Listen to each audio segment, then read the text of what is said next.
Welcome to week 3 and our next episode of Hot or Not, where we're trying to identify trends and consistency in players' performances. Now, this early in the season, you have to look at the why. We need to determine if these performances were a fluke or could this production continue. Today, we're going to be going through the 4 major positions: quarterback, running back, wide receiver, and tight end. We're going to look at the players at those positions, their average fantasy points per game, their hit rate, and if they fall into that hot, mid, or cold category. Now, before we go any further, I want to make sure you understand the criteria here that we're going to be using. First, we have to determine what constitute as a hit for each position. So in order to do that, these are the point totals we're looking for each position. Quarterbacks, we're looking for at least 18 fantasy points per game. Running backs and wide receivers, they got to get us double digits, 10 plus, and then tight ends, because they score less, we're looking for over 8 fantasy points per game. But you also have to remember that these are on a per game basis, not their season-long average. We don't want those blow-up games making them look like they're more consistent than they really are. Now, obviously, this video is coming out before Monday Night Football, and this week, there just so happens to be 2 games this week. The players on Monday night won't be in this show, but no worries. This show is built up over the course of the season, so they will be factored back in next week. I would just hate to show a player with a 100% hit rate and then have them bomb on Monday night and have to deal with a week's worth of questions. How can so-and-so be 100% hit rate when he just sucked on Monday Night Football? It would be best if we just threw them back into the mix next week, but alright, let's go ahead and dive into the quarterback position first. And let's look at the hot category first, where we have Lamar Jackson, Daniel Jones, Patrick Mahomes, Mac Jones, Caleb Williams, Jake Browning, and Jaden Daniels. Not exactly the hot section that you would expect through only 2 weeks of the NFL season. Lamar Jackson is expected. Daniel Jones being number 2, averaging 26.2 fantasy points per game on the season. Both of his games so far over that 18-point threshold. He may be the most unexpected start of the 2025s. This dude, the way he's starting off this season, no one on earth was expecting this. Then Patrick Mahomes, he's gone over 18 points in both of his game. That rushing upside is helping. Mac Jones has only played in 1 game, but he put up 279 yards and 3 touchdowns, but that is no fluke. From week 13 on last season, he was a top 15 quarterback in fantasy football while a part of the Jacksonville Jaguars. Now after him, we got Caleb Williams. He's gone over 18 points in both games. It may not look pretty, but we only care about fantasy points around here, and he's still scoring those. Jake Browning, he looks to be the starter now for the foreseeable future, right around 3 months or so. The last time he was a starter in Cincinnati was in 2023. He was the quarterback 5 overall in fantasy football. Over the last 8 games of that year, there's a chance that he continues to score. Jaden Daniels, not a huge surprise here. We are watching that knee injury for sure. But now, let's go down to the mid category. And the mid category, for the most part this year, is where we really need to look, because we're trying to find those guys that may not be the proven studs, but are starting to trend up. In this category, quite a few names, right? We got Josh Allen, Jared Goff, Drake May, Russell Wilson, Aaron Rodgers, Jordan Love, Jalen Hurts, Justin Fields, Kyler Murray, Spencer Rattler, Trevor Lawrence, Bryce Young, Matthew Stafford, Dak Prescott, Bo Nix, Michael Penix, JJ McCarthy, Tua Tagovailoa here in the mid section. And we start off at Josh Allen. Really the only reason he's not in the hot section is because Buffalo absolutely blew out their opponents in week 2. He didn't have to do a whole lot.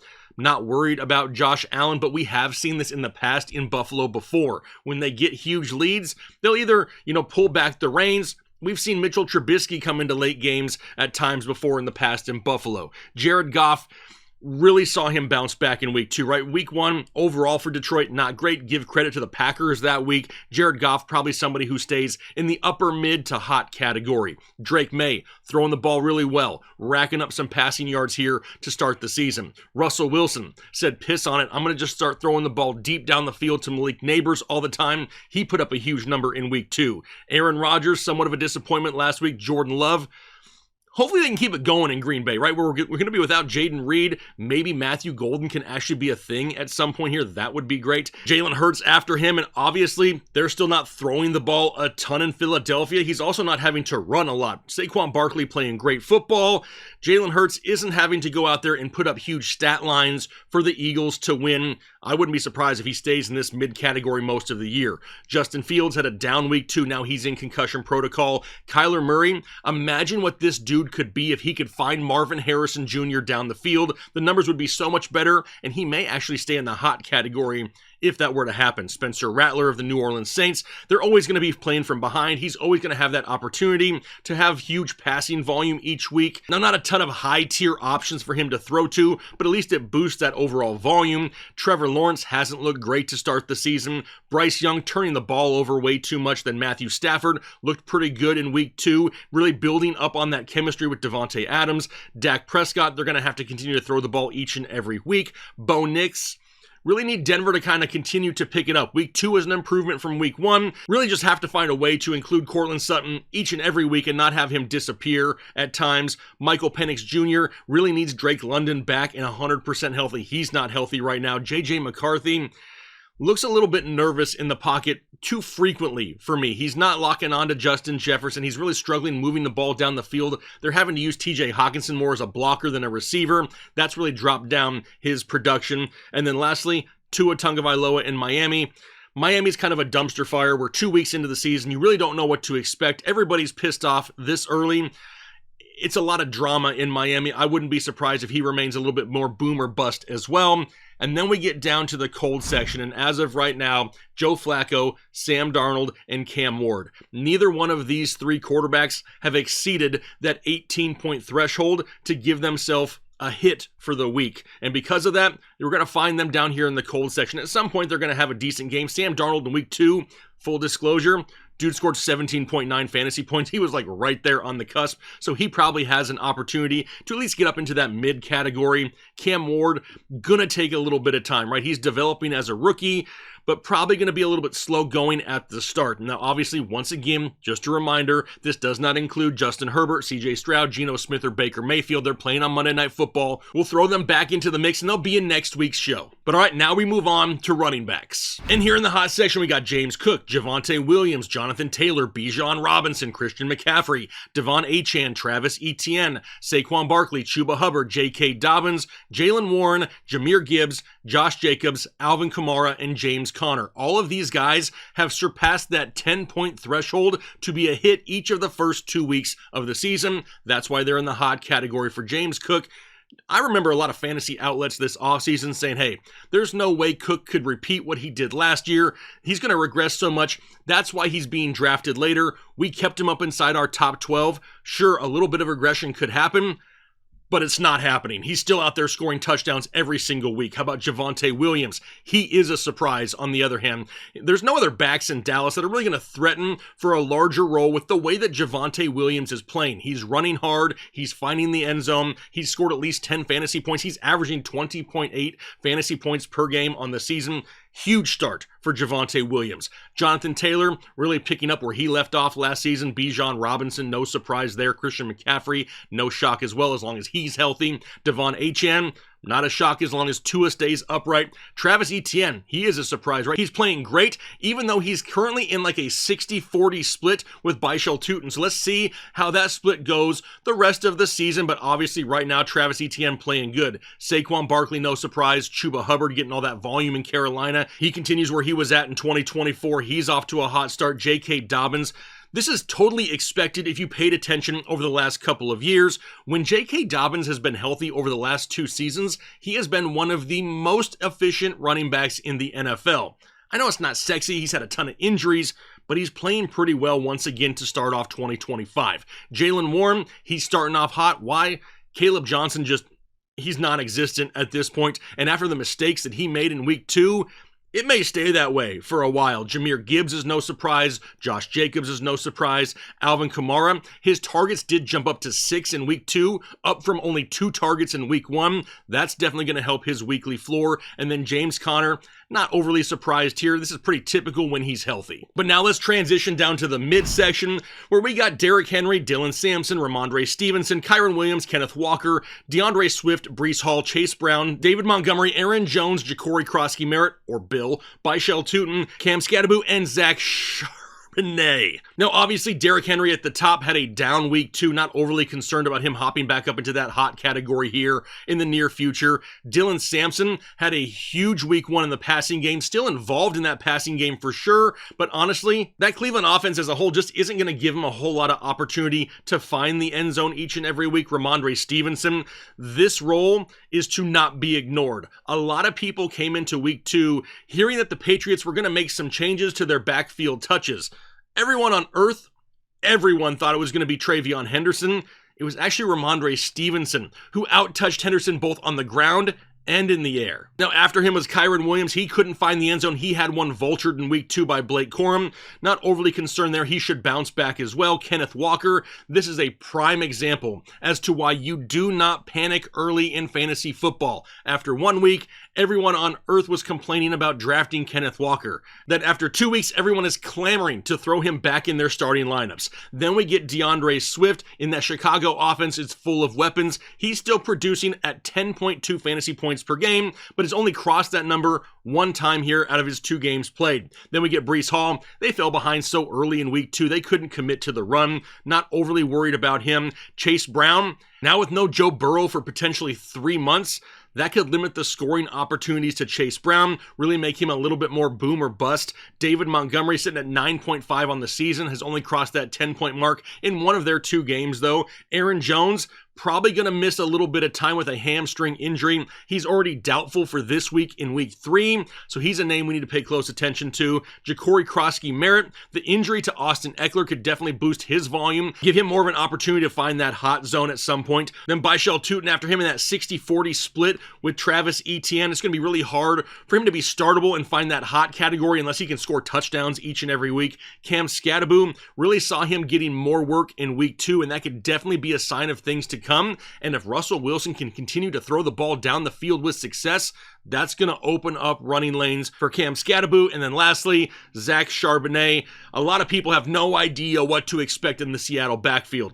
Trust me, I'm probably one of those guys as well. Zach Charbonnet got the touches in week 2, just couldn't capitalize on them like he did in week 1. But given the fact that Kenneth Walker went out there and had a great game, the split is going to continue. Kenneth Walker is still the leader in that backfield, but Charbonnet is going to get weekly touches. All right, now let's pull up the cold section. This is where we have Quinshawn Judkins, Tony Pollard, Travion Henderson, Jordan Mason, Tyrone Tracy Jr., RJ Harvey, and Isaiah Pacheco. And remember, these guys have yet to score at least 10 fantasy points in either of the first 2 games of the season. Quinshawn Judkins, it's probably going to take him a few weeks to get back up to game speed. Remember, he just signed his rookie contract not long ago. He hasn't been on a football field. Going to take him some time to get acclimated. Tony Pollard, it's just really going to hurt him that Tennessee doesn't get a whole lot of scoring opportunities because the volume is there. Travion Henderson, he needs a Ramondre Stevenson fumble at this. He needs Mondre to start making mistakes so he can regain some more touches. Then we got Jordan Mason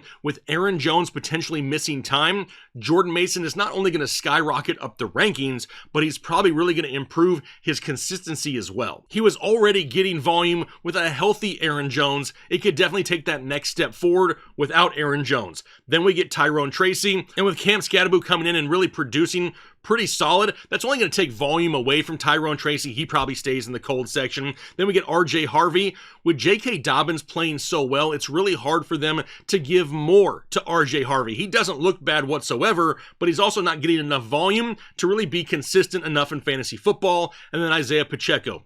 Whatever he did a few years ago, they don't care about in Kansas City anymore. They do not give him enough volume, and when they do, he's just not doing enough with it. On the season, averaging 3.6 fantasy points per game is not going to cut it, and he's not even been close to that 10 points in a game. Then the 4 guys, remember, Monday Night Football, Bucky Irving, Ashton Genty, Omarion Hampton, and Nick Chubb, not included in this list, but they'll be back in this show starting next week. All right, now we move on to the wide receiver position. Let's pull them up. Let's start off in the hot section where we got Puka Nacua, Roma Dunze, Zay Flowers, Debo Samuel, CeeDee Lamb, JSN, Jackson Smith and Jigba, and DeAndre Hopkins. Now, Puka Nacua, not really a surprise at the top. And with Matthew Stafford staying healthy, Puka is going to continue to produce. Can Matthew Stafford stay healthy all year long is the big question. Then Roma Dunze, averaging 20.5 fantasy points per game. He's gone over that 10 mark in both games, and it really seems like he could be the safest pass catcher in Chicago. Then Zay Flowers. He's another guy who's hit 10 fantasy points minimum in his first 2 games, averaging over 18 fantasy points per game. And basically,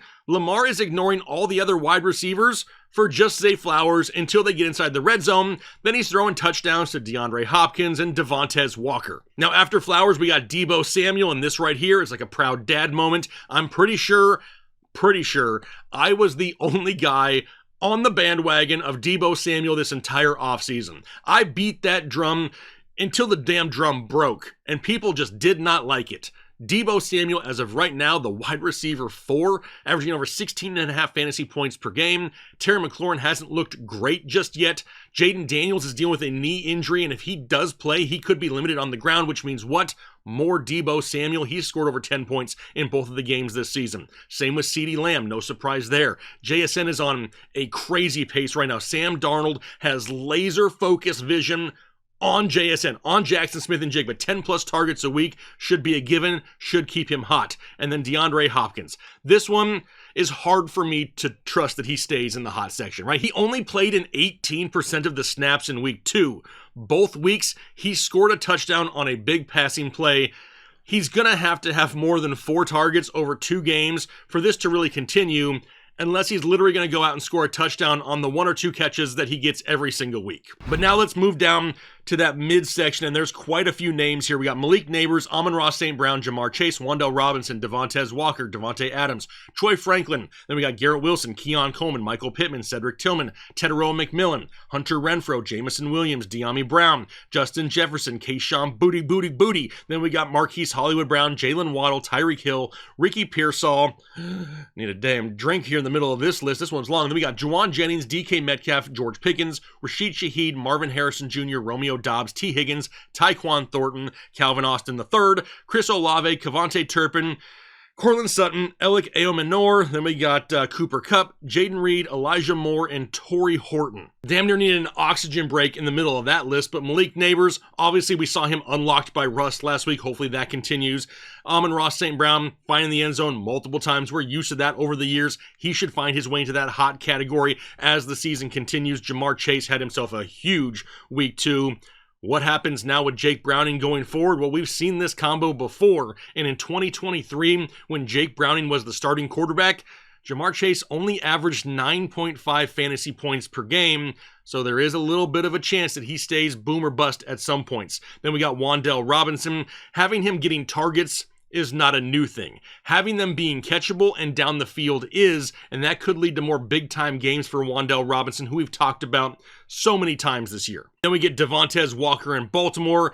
He's really going to need more than 2 catches for 2 touchdowns before I start getting excited about him. Devontae Adams, we pretty much expect him to produce on a normal basis there in LA. Troy Franklin, this is the one that we really need to watch out for. If he starts to supplant Cortland Sutton, he could find himself up in that hot category here pretty soon. Don't forget, him and Bo Nix played together in college. They already have that chemistry, and now all of a sudden, Bo Nix seemed to remember that he's on the team with him.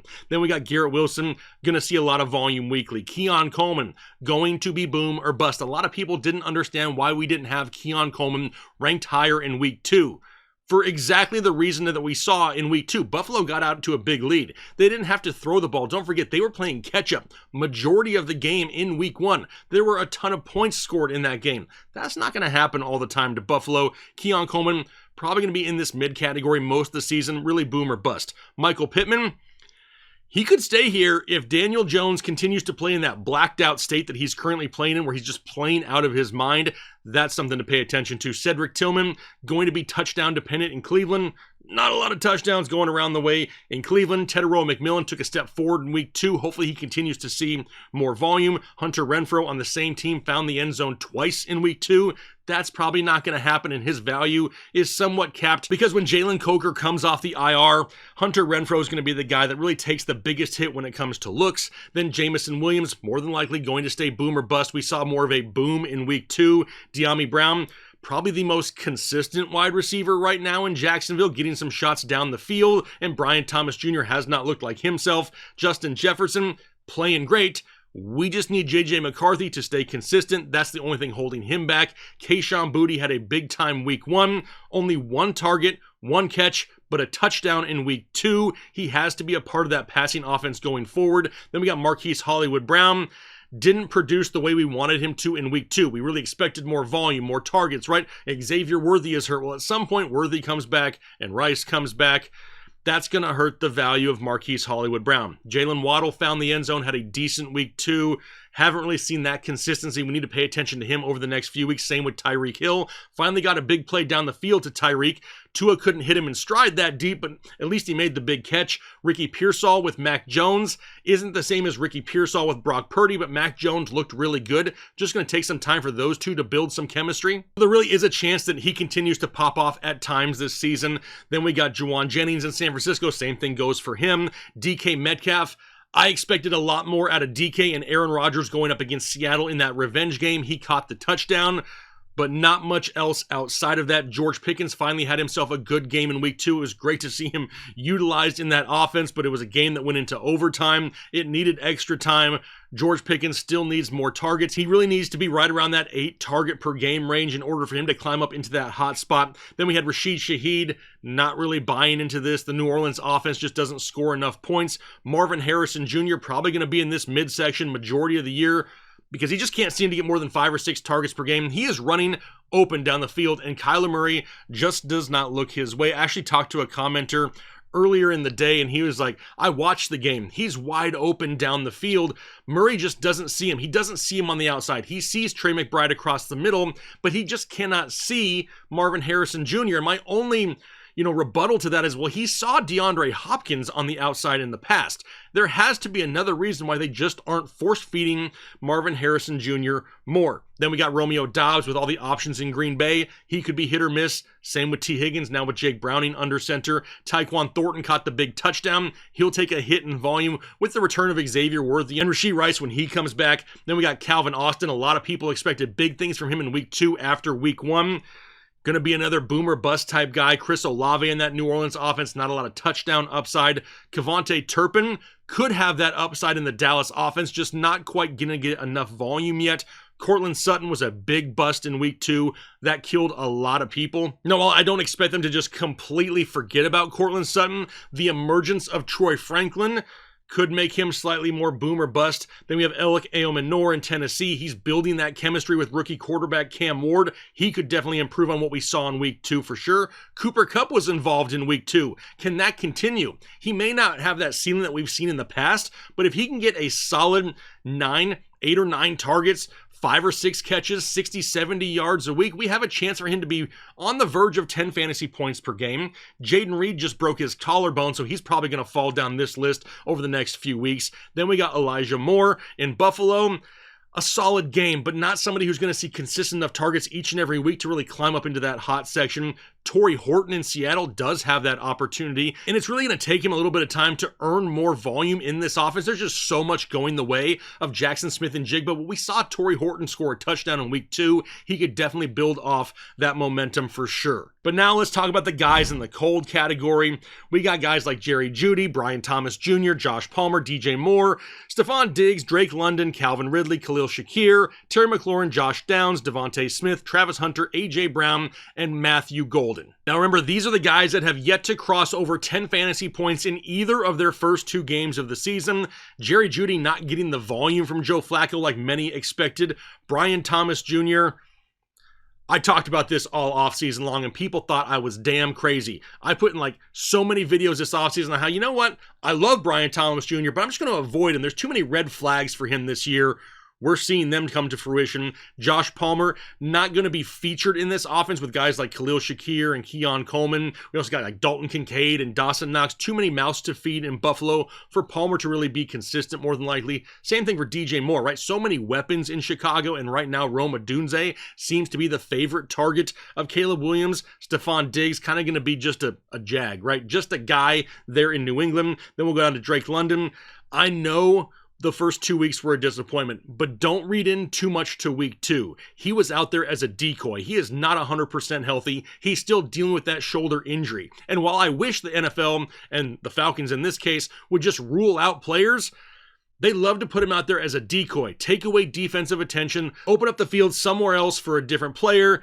It happens way too frequently, but that's just a part of the game. Then we got Calvin Ridley, hasn't really been on the same page with Cam Ward here as of yet. Khalil Shakir, really not needed in week 2. That hurt his overall average for sure. Then we got Terry McLaurin, and Terry is getting the chances. He's close to 10 targets there in week 2. Those targets are going to end up turning into receptions. As of right now, just starting off a little bit slow. I expect him to bounce back. Josh Downs, can we rely on the play of Daniel Jones into the season? That remains to be seen. Devontae Smith, no surprise here, right? Philadelphia doesn't have to throw the ball a lot, and when they do throw it, they have other weapons to throw the ball to. They don't have to force feed it to Devontae Smith or A.J. Brown. That's why we didn't really like them this offseason either. Travis Hunter seems more like the underneath binky in this offense to Trevor Lawrence, not going down the field. A.J. Brown averaging only 3.3 fantasy points per game through 2 weeks. A lot of people upset. He's killing a lot of fantasy teams, but this is why we said to avoid him all offseason. And then Matthew Golden has been absolutely nothing for 2 weeks. Maybe with the injury to Jaden Reed, Matthew Golden gets more of an opportunity.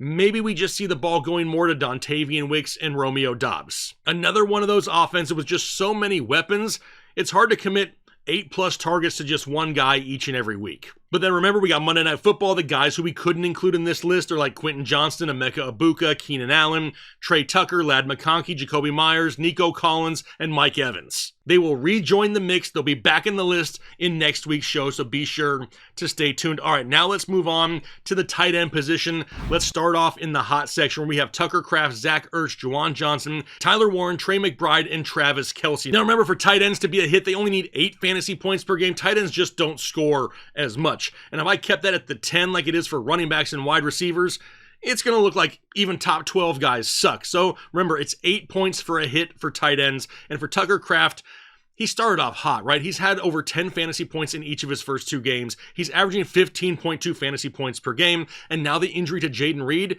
could only open up more potential to go his way. Then Zach Ertz, he's been over 10 fantasy points in both of his games. Dude is like reliable and looked at inside the red zone. Juwan Johnson, on the field, nonstop. Over 95% of offensive snaps played in the first 2 games of the season, and he's scoring touchdowns. Definitely a guy that needs to be in lineups for those of you that need a tight end. Tyler Warren, the highly drafted rookie, not a huge surprise there. Same with Trey McBride. Travis Kelce starting off hot.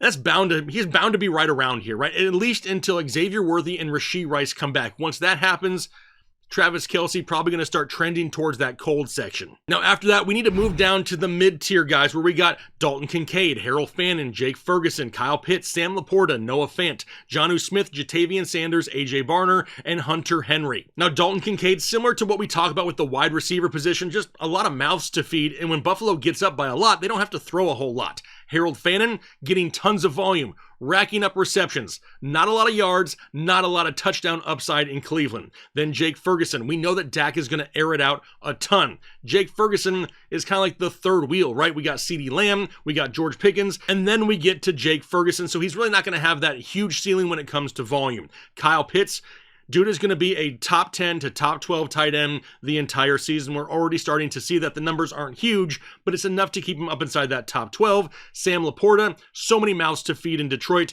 So many touchdowns go the way of Jameson Williams and Amon-Ra St. Brown. Kind of leaves him on the outside looking in a little bit. Then brings us to Noah Fant. Now we got Jake Browning. How does he include the tight ends in this? That could definitely be a bad thing for Noah Fant going forward. Jonnu Smith in that Pittsburgh offense, not going to get enough down the field, really touchdown dependent.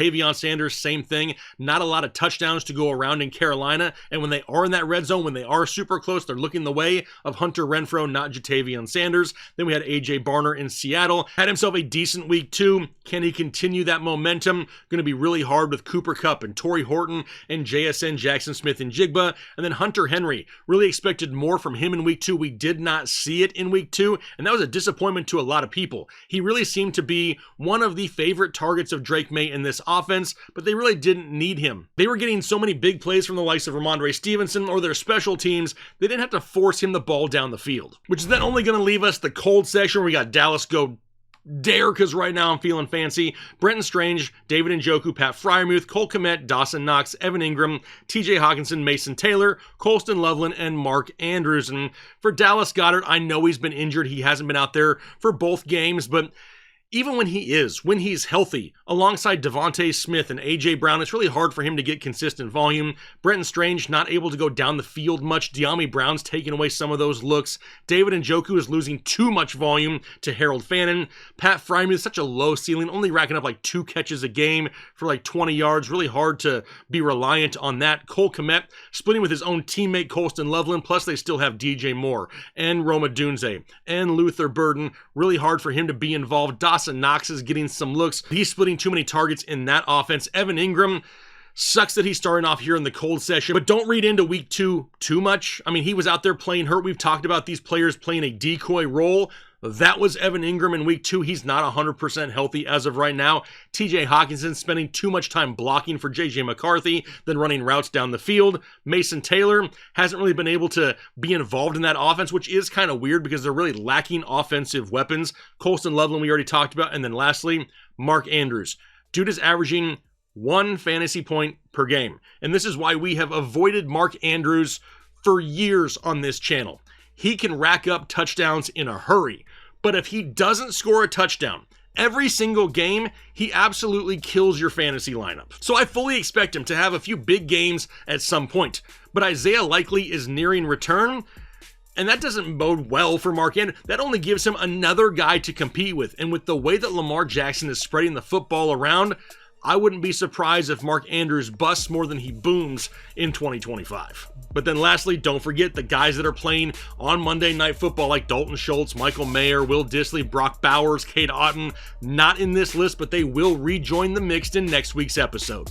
But that will get us through 2 weeks of the NFL season. But remember, as the season goes on, we're going to find a ton of value in a show like this. We're going to be able to really determine these guys who are trending in the right or wrong direction, and that's going to help us make some great mid-season trades. So just remember, don't let one game really change your outlook on a player. Build the entire picture. Look at the overall trends over time, because when you do that, that's when you find the real fantasy football gems.